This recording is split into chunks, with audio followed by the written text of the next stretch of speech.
Hey everybody, this is going to be my semi-in-depth Miami Heat 2012-2013 season analysis and postseason run. I don't proclaim myself a basketball aficionado. I know about the game. I'm more than a casual fan, but at the same time, I'm not like a coach or analysis where I can dive super deep and look at the statistics and tell you the trends and patterns and all that. I'm more of a look who's playing on the floor, determine trends, see how teams are reacting to other teams. I'm more than a casual fan. I would say I'm obsessed with NBA basketball, but at the same time, like I said, I'm not an aficionado, so this is really just my opinion. But as you can tell by the hat, die-hard Miami Heat fan here. So very excited that they just won their second straight back-to-back NBA championship to end the 2012-2013 NBA season. They defeated the Spurs in 7 games, San Antonio Spurs there. But this is just going to be, like I said, just a real quick, in-depth analysis, if I can, of the season and what led up to their back-to-back championships. But first and foremost, I posted when they won it again, when they won it the first time in the Big Three era against the Oklahoma City Thunder last season, how this was sort of the monkey off of LeBron's back, and how he was dominant pretty much almost the entire postseason to get to that point. And extremely happy. Didn't know what to expect from the team coming back. Now this team came back pretty much the same team. A few key additions. They persuaded Ray Allen to leave the Celtics to come to the Heat, and I don't know how they did that. I think Ray Allen wanted to win more so than get paid, because he's Ray Allen. He's been in the league 15, 16 plus years, so he's already got his money. The Celtics were offering, I think, like a sizable more amount of money, but for the same amount of time, contract-wise, and he was going to come off the bench no matter what, because they were still going after Jason Terry there.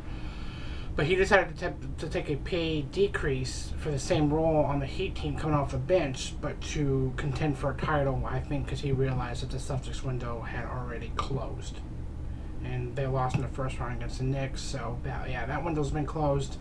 They've traded Doc Rivers to the Clippers, so good job with the Heat, with Pat Riley, LeBron, and then persuading Ray Allen to come to the Heat. And then they also signed Rashard Lewis, who was recently on the Magic and then was traded, sort of a salary dump, to the Wizards and hasn't really played because of a knee injury. They got Rashard Lewis, so kind of a mini Seattle Supersonic their team with Ray Allen and Rashard Lewis there.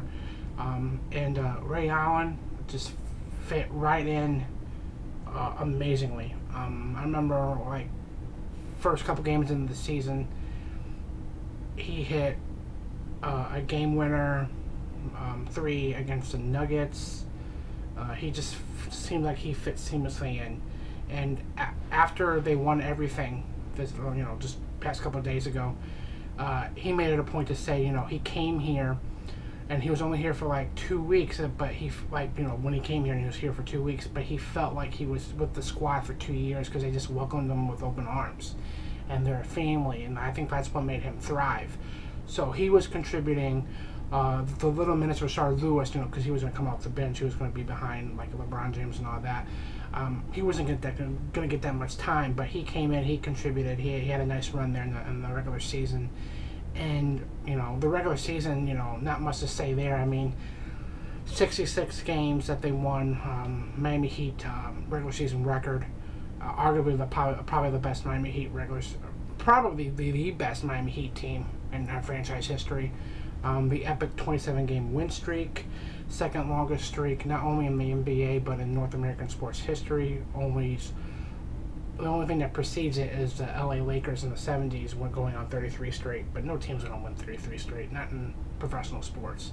But a 27-game win streak, dominant, and like I said, I didn't know really what to expect from this team coming from the championship. I thought they'd be in a little bit of a malaise, and they weren't playing their best basketball in that streak, but at the same time, I was just amazed and just truly blessed to see this team It just seemed like they kicked it into another gear when they needed to. And that's one of the things a lot of critics dislike about this team is that they seem to turn a switch. Okay, they can play lackadaisical and they can play to the opponent's strengths and weaknesses, but at the same time, when they realize the game is in the balance, they'll turn on a switch. And that's kind of dangerous. Okay, and they still lacked size, big man size, and that was what's going to hurt them inevitably in the postseason. But yeah, this regular season, I didn't know what to expect. I didn't know if they come out with a malaise from winning the championship, but they came out. LeBron came out ready to go, and so did the big three: Dwayne Wade, Chris Bosh, and like I said, Norris Cole stepped up, Mario Chalmers showed up, Ray Allen. And then one of the other acquisitions mid-season was getting Chris Anderson. And he had last played for the Denver Nuggets, the white guy with the mohawk and all the tattoos. He wasn't in the league for a couple of years. They gave him a shot, signed him to a 10-day contract. He amazed them. They signed him the rest of the season, and he just contributed. He was just amazing. Oh, my God. One of the most epic postseason runs, he was to his first he was 18 of 18 before he actually missed a shot in the postseason, which was unbelievable. But yeah, he contributed. He brought that spark off the bench, the size, the defense that was needed. He blocked shots. He got the crowd hyped. He did his Birdman, symbol. He just was an unbelievable pickup, and he definitely needs to come back. I think he'll come back for another run to try to get back to three-peat there. But yeah, Chris Anderson was an amazing pickup. Absolutely love that guy and his hustle and his determination out there. And the season was a season. Ebbs and flows of an 82-game season. Like I said, 27-game win streak. They were tested. They were doubted. By the critics there, their size is going to catch up. And then they got to the postseason. I don't think their postseason really started until they played the Chicago Bulls in the second round, because they just steamrolled past the Milwaukee Bucks and won 4 straight. They lost Game 1 in the second series, semifinals against the Chicago Bulls there at home in Miami down the stretch, and I think that's what woke them up. And they won 4 straight against Chicago there, and that was harder than they would have expected. That was harder than I would have expected, even though it was pretty much a sweep after that first game. And then the tricky part came when they played a familiar foe in the Indiana Pacers in the Eastern Conference Finals. Indiana is the complete opposite of the Heat. The Heat lack, Indiana has. Indiana has 2 really good big men in Roy Hibbert and David West, and they ate the Heat alive.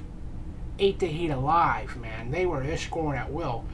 Took a LeBron James layup with a Paul George mishap on defense to win in the final seconds to win Game 1 for the Heat, and then it was just back and forth.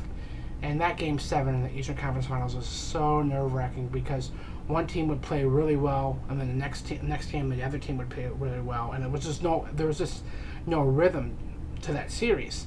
And then Game 7 happened, and the Heat just switched on, and they just probably played their best postseason game up to that time in Game 7, and they blew out the Pacers at home in Miami to successfully still defend their championship and go to the final round there. And then, lo and behold, they meet the San Antonio Spurs. And if anybody knows me, I'm so scared of San Antonio Spurs, man. Championship caliber team. They're a dynasty. Like I said, big men. Probably the best big man, Tim Duncan. Manu Ginobili, Tony Parker, and the Heat don't have quick guards, no. Especially with Dwayne Wade going through his knee issues and deep bone bruise and all that.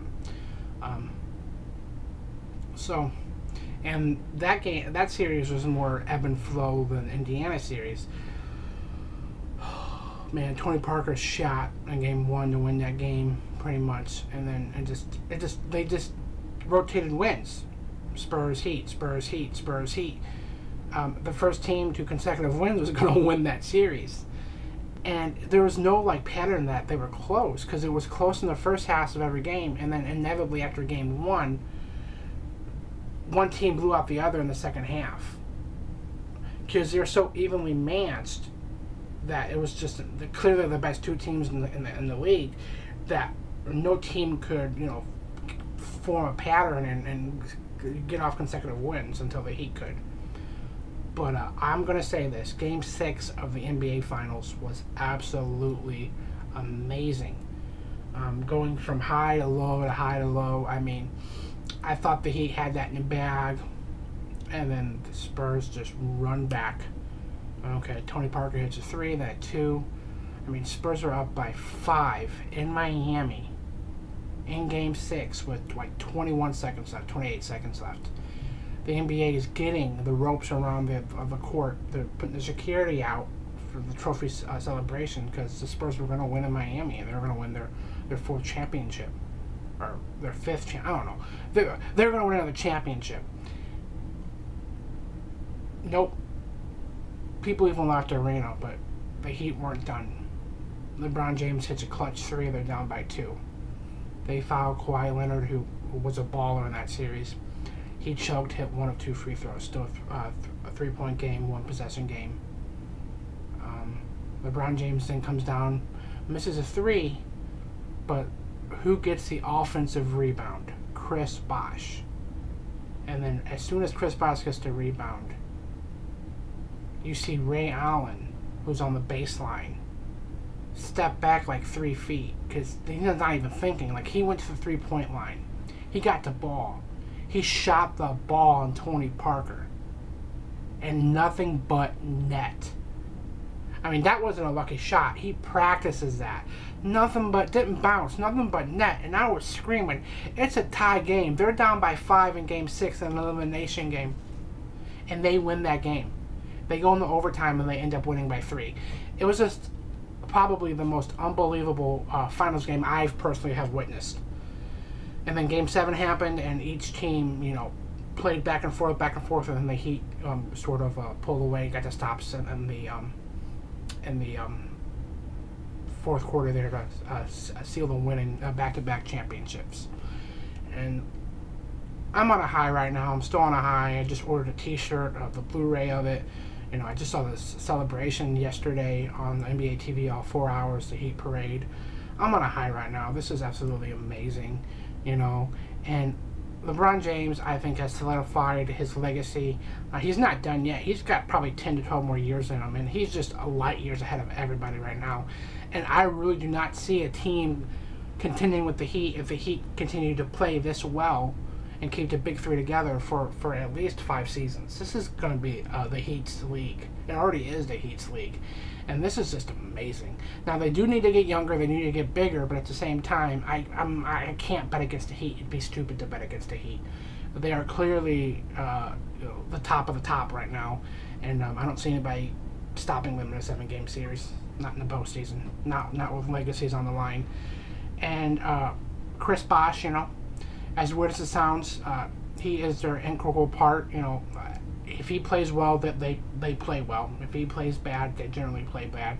Now, Game 7 was an anomaly. He went scoreless, and he got in early foul trouble against Tim Duncan. But at the same time, he kept his head up, and he had some nice defensive plays at the rim.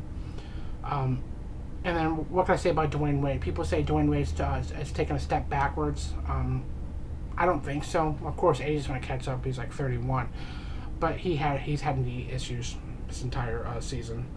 And